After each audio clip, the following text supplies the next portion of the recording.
Hey guys, this is Upasna speaking. Me myself Upasna बस्ने होइन guys अनि आज चाहिँ म कलेज जाँदैछु होइन बाटो चाहिँ एकदम खत्तम छैन यहाँको त्यही भएर उहाँबाट देखाउँछु होइन यहाँ चाहिँ देखाउँदिनँ and guys look at the mausam of today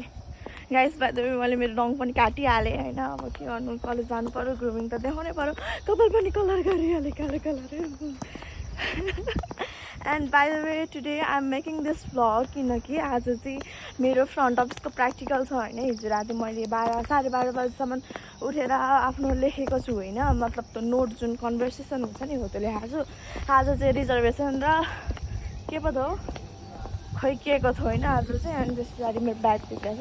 and today के भयो भन्दाखेरि नि त म त नोट गर्दै थिएँ कि अनि त्यस पछाडि सरले मलाई कल गर्नुभयो होइन अनि भन्नुभयो कि you have to bring your practical dress safe coat लगाएर आऊ किनकि आज विराटनगरको मान्छे आउँछ and you have to show the college to them भनेर भन्नुभयो अनि मैले ए ठिकै छ ल त भनेर भनेँ अनि लास्टमा त कलेजको ड्रेस जुन त सेफ कोट छ नि हो त्यो सेफ कोट चाहिँ कस्तो फोहोर रहेछ क्या अनि त्यस पछाडि मैले साथीलाई कल गरेँ अनि उसले भन्यो कि ल ल म ल्याइदिन्छु भनेर and I am wearing this skirt बाहिर मैले स्कर्ट लगाउन थालेँ guys and this is my skirt my waist coat my shirt tie identity card shoes socks bag अनि अहिले चाहिँ मलाई एकदम ढिलो भइसक्यो किनकि म घरबाटै 6:40बाट निक्लेको 7 बजीदेखि कलेज लाग्छ होइन गाइस अनि today I am bringing my phone oh my god थाहा पायो भने मेरो फोन सिज